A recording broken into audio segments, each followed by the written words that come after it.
You're now listening to the Supply Chain Secrets Podcast, the ultimate insider's guide for all things ocean shipping. Presented by NYFI. Hi, everyone. You're listening to the Supply Chain Secrets Podcast. I'm your guest host, Don Davis, filling in for the vacationing Caroline Weaver. And as usual, co-hosting here is Lars Jensen. Lars, how you doing and where are you? Hi, Don. Great to be here again. I am in the mountains in Chamonix in France, same place as last week. That's great.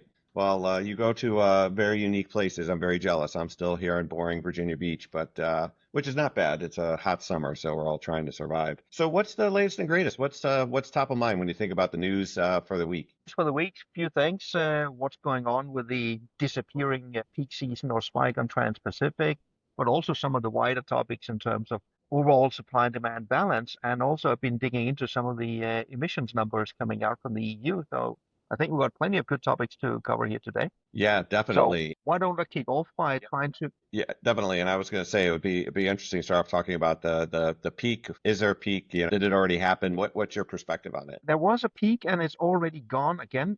So if we look at the latest spot rate data from the NYFI, so again, to remind the audience, these are spot rates that are actually being paid because it's cargo we know for a fact has been loaded on the ships. These are the rates from Asia to the US West Coast, the one called Far East, de facto China.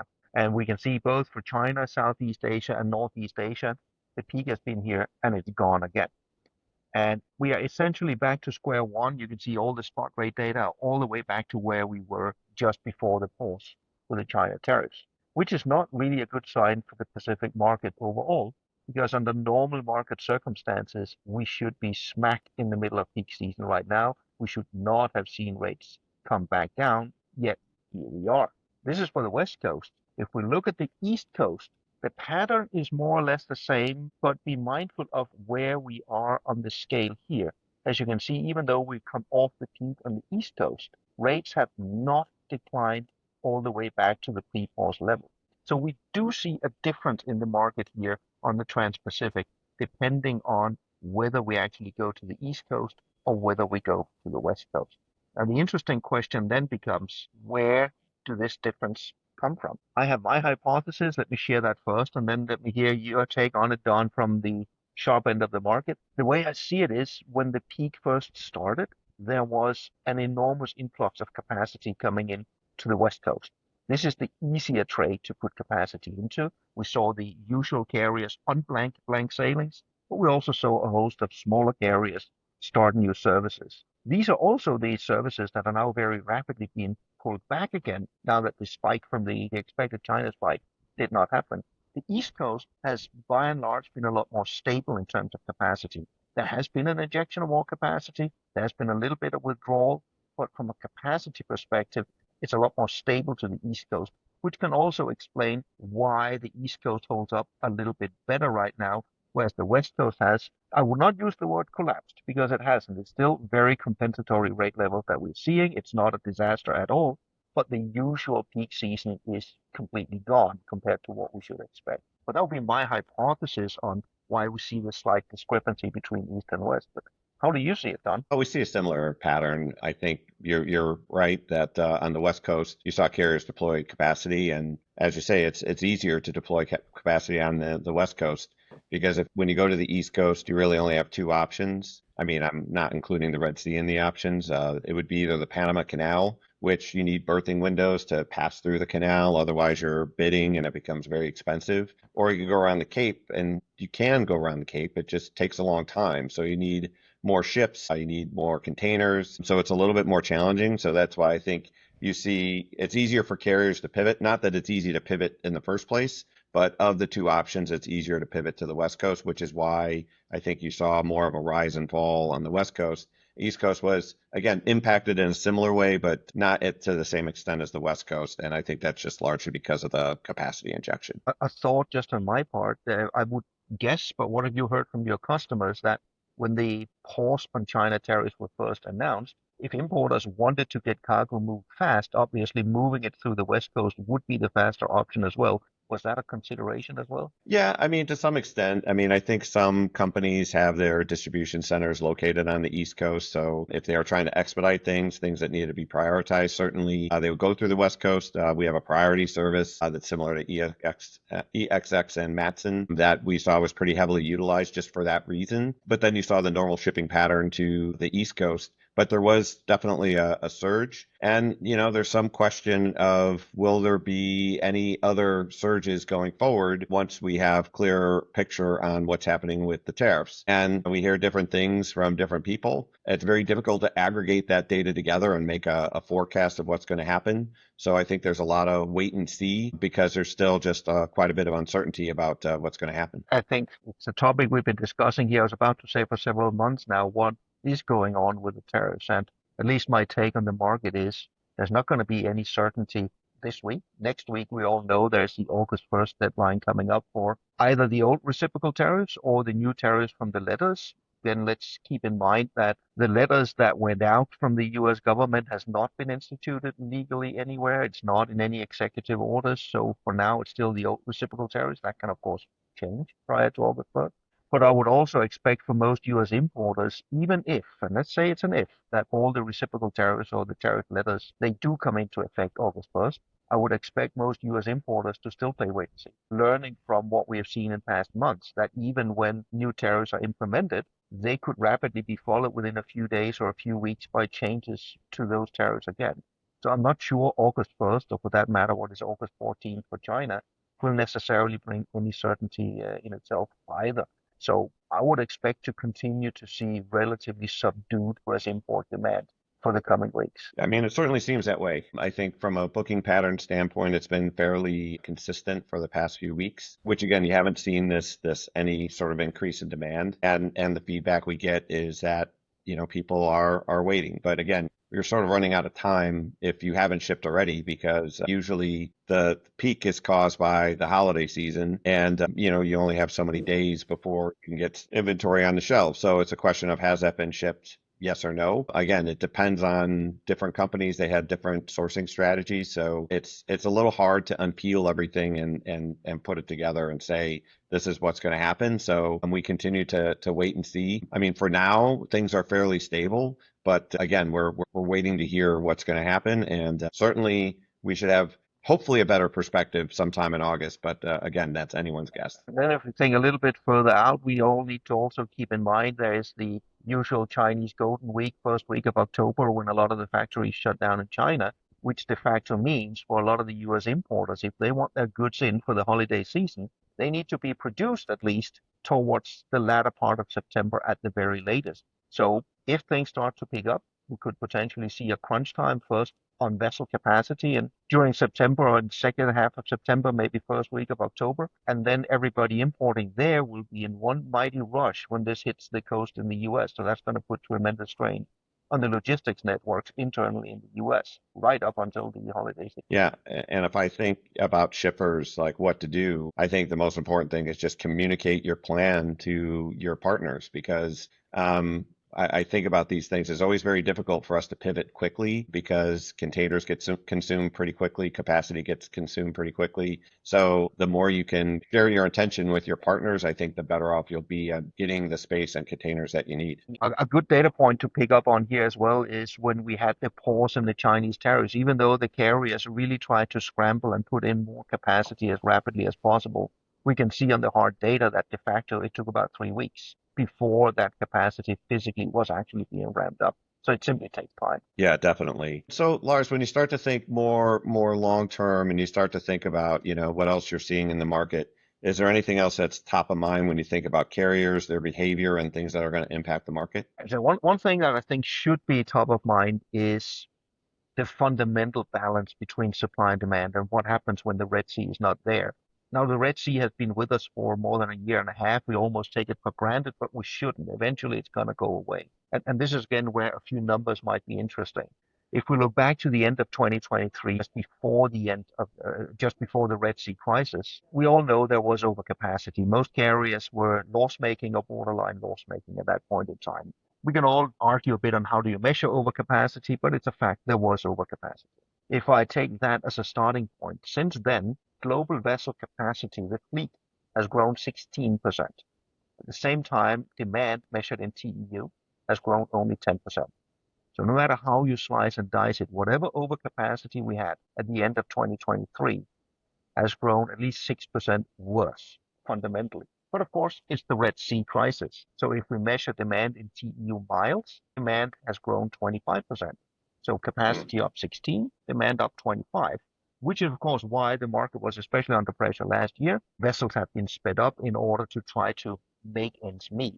But that's the Red Sea crisis. So if we magically wave the wand, then overcapacity would be worse than what it was in 23. But there's another perspective I think is equally valid. That is, what if we take as a starting point, where were we at the end of 2019, before all the pandemic disruptions and Red Sea disruptions and everything? I was about to say in the good old stable days. Since the end of 2019, the global fleet has now grown 40%, or zero. At the same time, if I measure demand purely in TEU, it's up only 14%. That is a major discrepancy between fleet growth and TEU growth. If I measure TEU miles, again, taking the Red Sea into account, we're up 33%. These numbers simply don't add up. So again, if we take the long perspective, 40% capacity growth, 14% demand growth. That doesn't balance. But there's a couple of, you can say, hidden factors in there. One is that we've had almost no scrapping ever since 2019 because of all these disruptions. We are probably now at a point where at least 8 to 10% of the fleet is ripe for scrapping. But it's not going to be scrapped instantaneously. That's going to take time. Also, when I analyzed the period prior to the pandemic, actually vessels were simply going slower, year by year by year.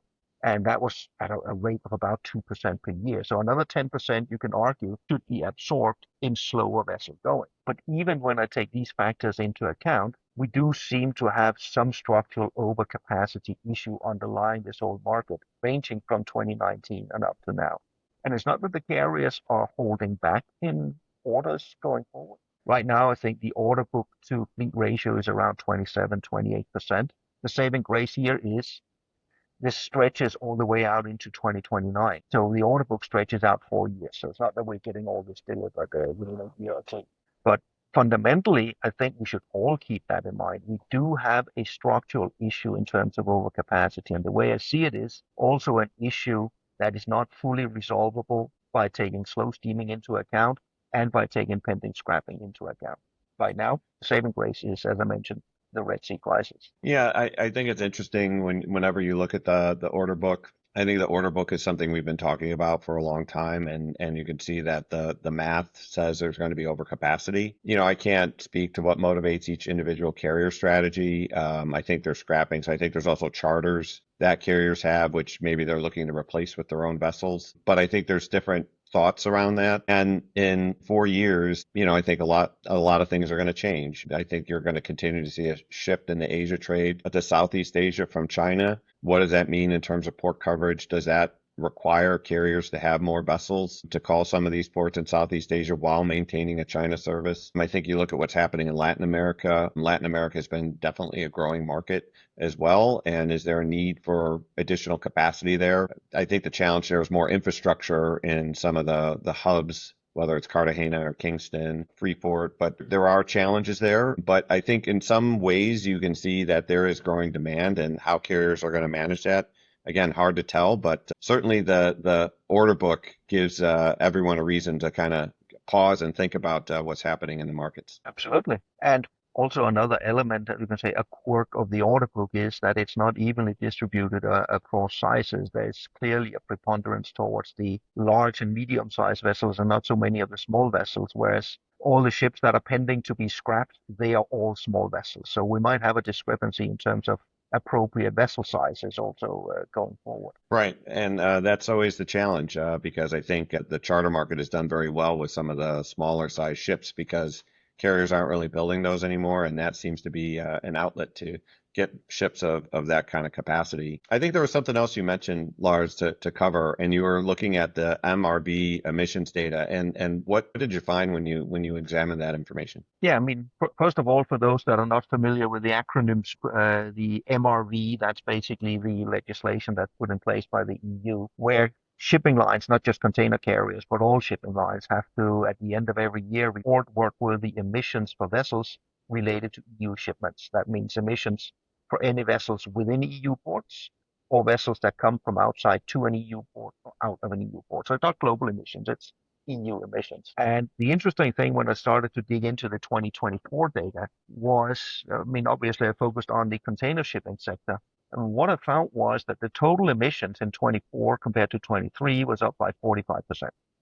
We shouldn't be surprised at this massive sudden jump in total emissions because obviously 2024 saw the ships go around Africa.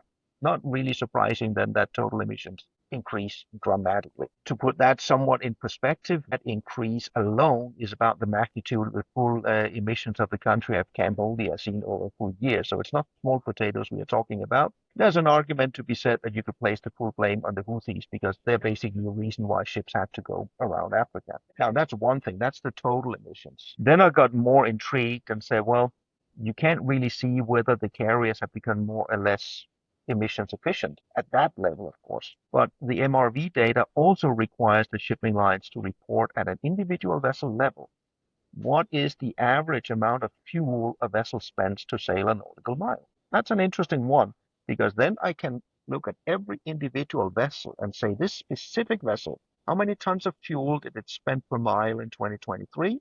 And how many tons of fuel did it spend in 2024? Exactly the same vessel. Doesn't matter that it sails longer, it's a matter of fuel efficiency per mile. And of course, again, it fluctuates. There's both up and downs, but overall, it's spending 5 to 6% more fuel per mile in 24 than they did in 23.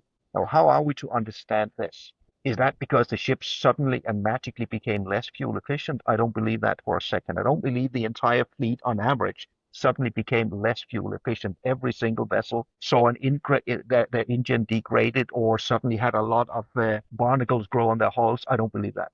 The only rational, logical explanation here is that ships to and from the EU, at least on average, were simply going faster, which again tallies with what we experienced in 2024. The immediate shock of the Red Sea, where we simply didn't have enough capacity at the beginning to go around Africa, meant that some of these vessels were sped up to try to make ends meet. This also then ties over in, hey, if they're speeding up, why are we still seeing poor reliability?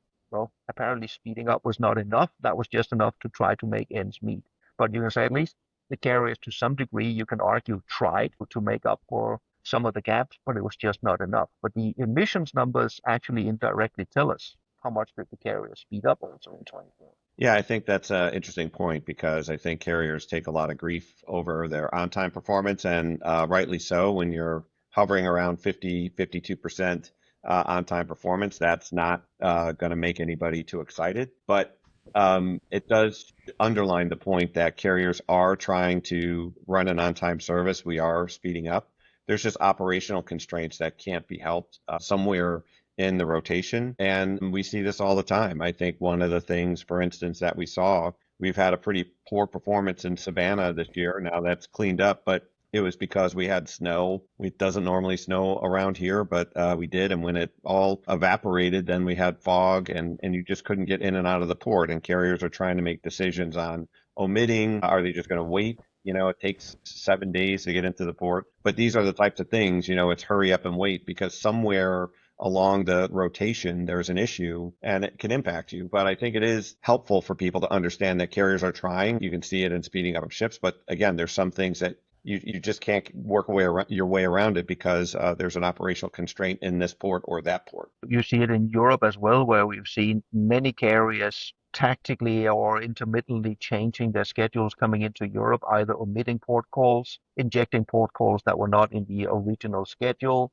trying to do what they can to at least avoid some of the congestion areas in Europe. And when I look at European ports, there seems to be at least a little bit of improvements in some of them compared to where we were, say, a month ago, but they are certainly not out of the woods just yet. And that should give rise to concern because we are now approaching the time where peak season volumes start to arrive into Europe. Yeah, I mean, there always seems to be this or that challenge which impacts your ability to service the industry, because again, there's certain ports in different places which seem to impact you, and as soon as it gets fixed on one side, it may be impacting you on the other side. This is sort of the balance that we try to manage, and I wonder how it gets better. I mean, we talked earlier about the order book and that people are ordering larger ships. Well, if you already have things that are impacting your ability to get in and out of a port on time, what happens when you add more capacity to the trade and there's more ships, more containers you have to load? I mean, it's a tricky situation. You want to service the demand, that makes sense. But again, if you can't run a product that's on time, how do you solve this problem? Again, I don't know the answers, but it certainly gives you food for thought in terms of the challenges that the industry faces as we go forward. And you also mentioned earlier, part of the new network setup also, if you look over the next 5 to 10 years, is going to include a lot more port calls in what we today might consider secondary ports in, for example, Southeast Asia, might consider more port calls Latin America, Indian subcontinent. The question is to which degree a lot of these ports are geared to efficiently handle the 15 to 20,000 TEU vessels that do make up a sizable part of the new buildings that are coming. Yeah, definitely. And I mean, what we saw, I mean, just to give people some perspective, what we saw is, when the trade war first started, we rationalized 2 services and we sent those ships into other trade, and not necessarily all went into one trade. They added a ship in a loop, and that was typically to add another port call, because it just slows you down as you make different kinds of port calls. So to what extent is the order book going to be consumed in that way? In what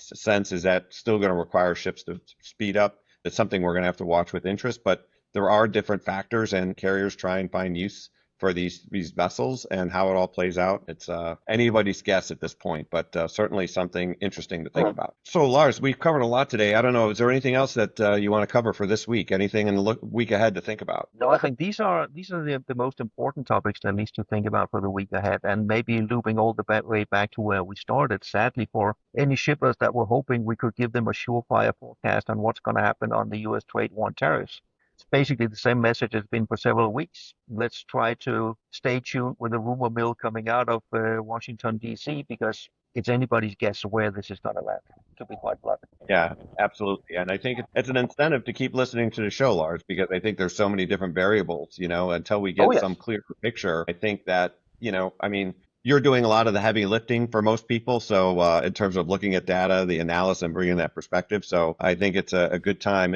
If there was a time, it's definitely now, because there's so many things happening.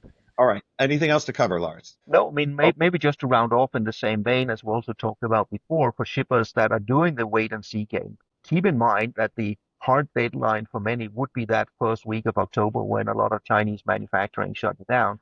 And if everybody plays wait and see, everybody can't get their goods produced in the second half of September, and everybody then certainly can't get all their cargo shipped at that second half of September either. Yeah, that's challenging. I think that's something everyone has to bear in mind, because again, you're running up against that hard stop. Well, I think it's been a great show, Lars. A lot of information, a lot of insights. I hope everyone enjoyed the show this week. Caroline will be back and better than ever next week. But don't forget, after you listen to the show, rate us, review us wherever you find it, Apple, Spotify, wherever you find Supply Chain Secrets. So thanks for listening, everybody. Thank you all. Thanks for listening to Supply Chain Secrets Podcast, presented by Nice Shacks. Be sure to subscribe on your favorite podcast app. Want to be a part of the show? Register to attend a live recording at the link below.